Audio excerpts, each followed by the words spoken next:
There's a lot of reasons why you're here today, Vicki. Should a husband listen to his wife? Let's talk about it.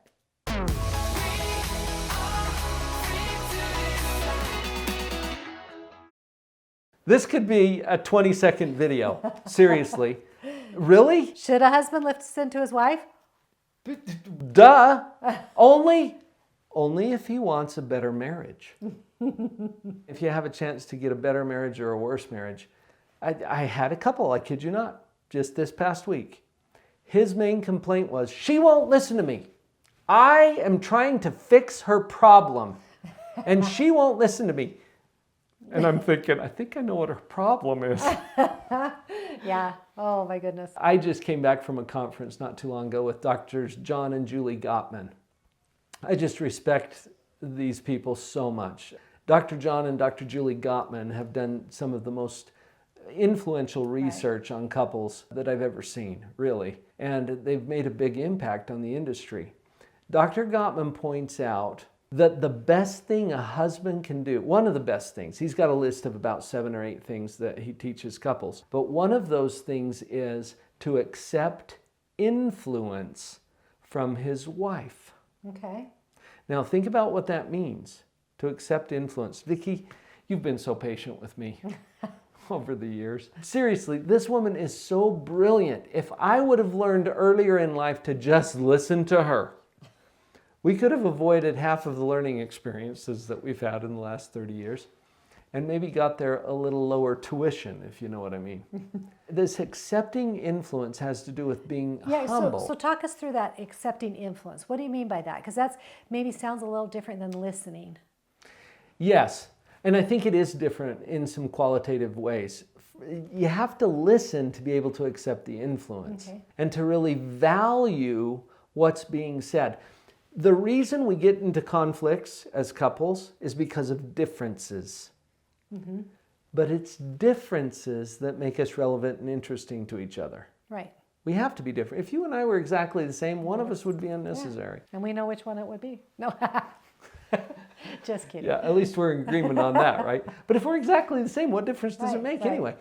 So the differences actually enhance. You know what? I heard Brett Harward talking about this. You remember Brett? I do. He's the author of a book called The 5 Laws That Determine All of Life's Outcomes. Bold title. But he nailed it on many of these principles. And he was sharing a concept with me once about intersecting circles. If you picture your capabilities and your intelligence as a circle, okay? And let's put a number in it. 100. That's how much I got, okay? And if my wife, who clearly isn't as smart as I am, first of all, let's get rid of that attitude. But let's just roll with that for a minute. Let's just say that I'm assuming that I know more than she does. And she's only at like an 80. And if I assume that her 80 is already a subset of my 100, she has nothing to offer me. But because we're different, even if, and by the way, hers is probably a 5,000. But assuming that it's an 80 still, if I've got 100 and my wife only has an 80, but her 80 is different from my 100, accepting influence from her brings me up to a 180. Right? Or even if there's some overlap, I could get up to a 160 if we share about 20. Do you see the concept of the intersecting circles?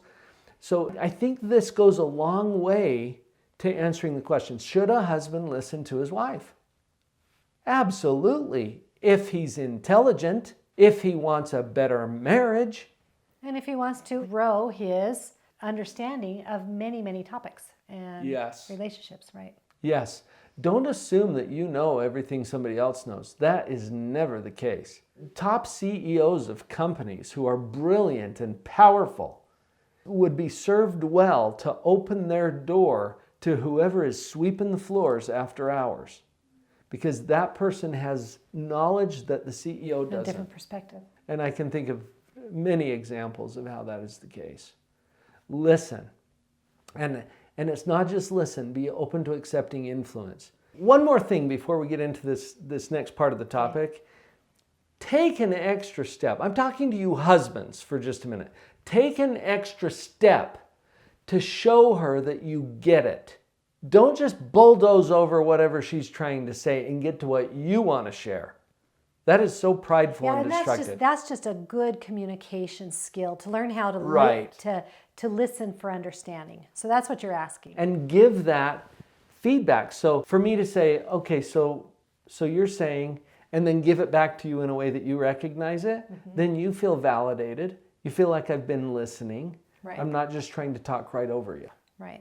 Now, the title was, Should a Husband Listen to His Wife, right? Right. We also want to make sure that you know that what you have to offer is so important. Let's go ahead and build your confidence. You've got something important to say. Now that we might want to soften the way that we bring it up, especially if this is kind of a new dynamic for you. You're trying to both kind of navigate a new way of listening and sharing the information in your relationship. So you're going to want to navigate it just a little bit. Go ahead and be confident in what you've got to say. You know, you say that the differences are what attracts us and makes us relevant. Yeah. That means that 100%, I am sure your perspective is different from your husband's. Which is good. Yeah, it's good. So be confident in that, and then maybe soften as you begin the exchange with your husband that you want him to listen. Gottman actually calls this a softened startup. Yeah, so tell us a little more about a softened startup. That can increase your influence. Now, husbands, you will be served well to accept influence from your wife. Wives, you would do well to soften the startup so that it's more palatable, so that it's received or more likely to be received. An example might be, you really need to change the way you're doing this or that. Okay, that's going to bring up some defenses. Let's soften that startup. And it might be, hey, are you open to some feedback about how that's impacting me? Now, when you ask somebody, are you open to whatever, is there any other civil answer to that than, well, of course I'm open to it? Right? What are they going to say? No, I'm not open to it. Can I say that we've even used this? I mean, we have a relationship where we're very open with each other. Yeah. There are times, though, when he said, are you open to feedback? And in all honesty, I'm like, not at the moment. No. Yeah. You know, it gives that person a chance to really kind of own that this is where I'm coming from and I'm not quite ready, but yes, I will be in a few minutes. Right. Or tomorrow or... That's an example, though, of the softened startup. You're not going to try to cram anything down their throat. And that makes it more likely that you can have that influence. Really, you're better together than you are apart because you're different. Because you're different, you're better together than you are apart. And hopefully these suggestions or these strategies will help you to connect a little better as a couple. Gee, Vicki, I'm glad we've got all this mastered. We're still working on it too. It's a journey, and we're happy to be on this journey with you. If there's other ways we can support you, please reach out to us. And would you share this video with somebody that you think would benefit from seeing this? We're glad to be on your team, and we're glad that you're here. Her head was down, face locked onto her phone.